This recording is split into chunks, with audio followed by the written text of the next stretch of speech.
자동차 포함해서 같이 하겠습니다. 정치가 인간 사회 미래를 모두 책임질 수는 없습니다. 하지만 정치만이 인간 사회의 미래를 바꿀 수 있습니다. 예산의 일부만이라도 잘 쓰인다면 결핍된 조건을 가진 많은 아이들이 내일의 삶을 스스로 개척할 수 있도록 도와줄 수는 있습니다.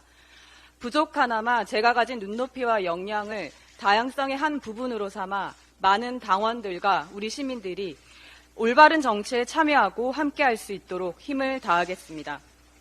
저출생 문제, 우리 국민들의 현재가 행복해져야, 아니 최소한 덜 불행해야 극복이 가능하다고 봅니다.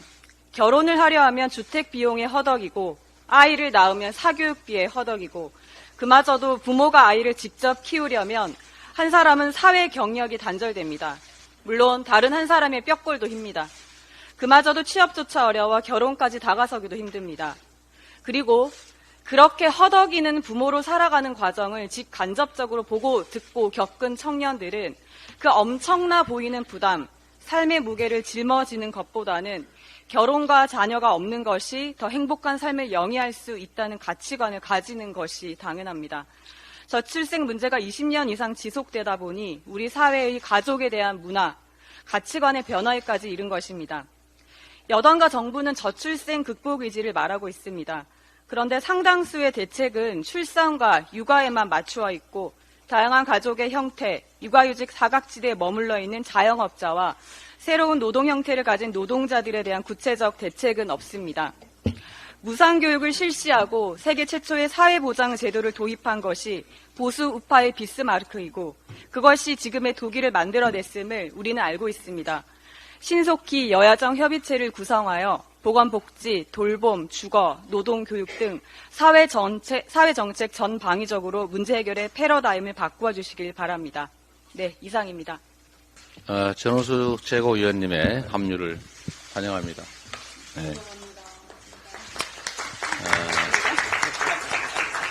우리 전호수 최고위원님은 이제 영남 지역, 또 여성, 또 원외, 또 청년 이렇게 다양한 분야를 대표할 수 있도록 노력해 주시기를 부탁드립니다.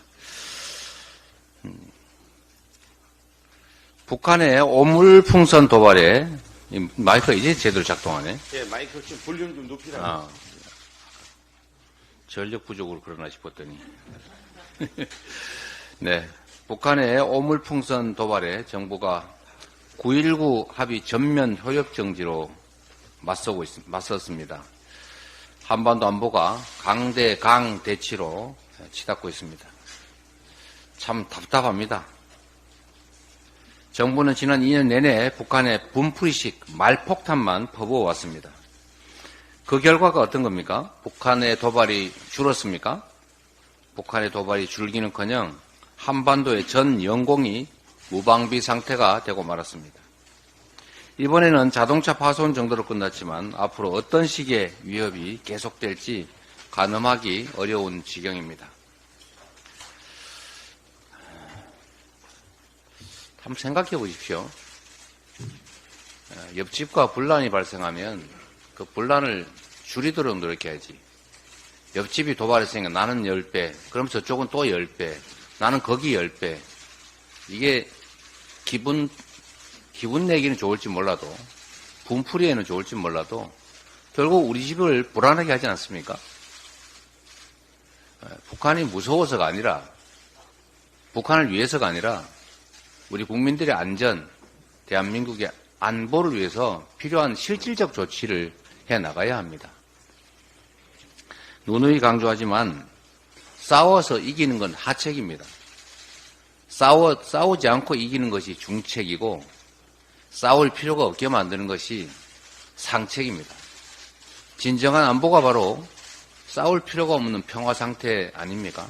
우리는 안보를 위해서 국민의 생명, 국가의 안전을 지키기 위해서 평화를 구축하기 위해서 노력해야 하는 것입니다. 접경지역 주민의 안전을 확보해야 되고 또 대한민국의 군사적 긴장이 격화돼서 평화가 위기를 겪지 않도록 하는 것이 진정한 안보 역량이고 안보 정책이라는 점을 말씀드립니다. 연금개혁 관련돼서 말씀드리도록 하겠습니다. 달력으로 보면 21대 국회, 22대 국회가 구분됩니다만 정치권의 책임은 21대, 22대와 아무 관련이 없습니다. 국회가 국민 노후 소득 보장을 위한 연금개혁을 신속히 추진해야 되는 이유입니다. 21대가 끝났으니까 연금개혁이 끝난 것이 아닙니다. 21대 국회의 가장 중요한 과제 중에 하나가 바로 연금개혁입니다. 여당은 공론화위원회가 도출한 결론에도 불구하고 연금개혁 합의를 끝내 거부하고 있습니다.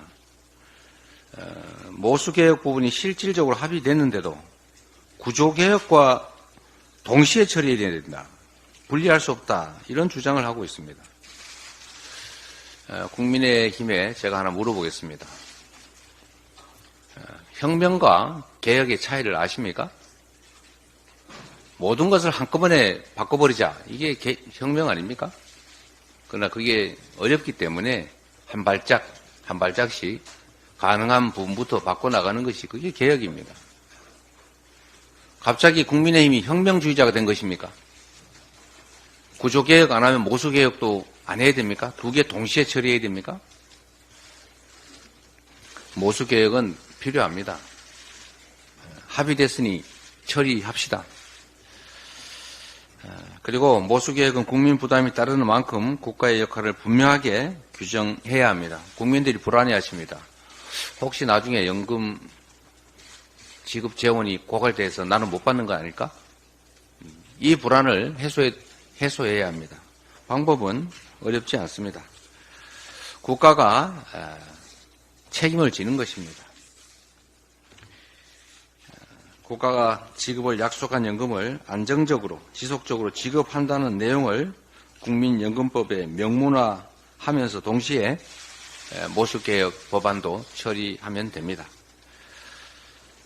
연금개혁의 본질적 목표는 국가가 노후소득을 책임지는 것입니다. 노인 1000만 명 시대 우리나라 노인 빈곤율은 40.4%로 OECD 38개 국가 중에서 압도적인 1위입니다. 이런 건 1위 하고 있습니다. 노인 자살률 참 말하기도 그런데 10만 명당 46명이어서 OECD 평균 자살률의 3배 가까이 됩니다. 너무 많이 죽습니다. 대한민국에 태어난 국민의 노후를 국가가 어떻게 보장할 것인가에 대한 문제를 더 이상 뒤로 미룰 수가 없습니다. 연금개혁안의 신속한 추진을 정부 여당에 다시 한번 촉구합니다. 저는 22대 국회 민생 현안 중에 가장 시급하게 처리해야 될 현안 중에 하나라고 판단합니다. 이상입니다.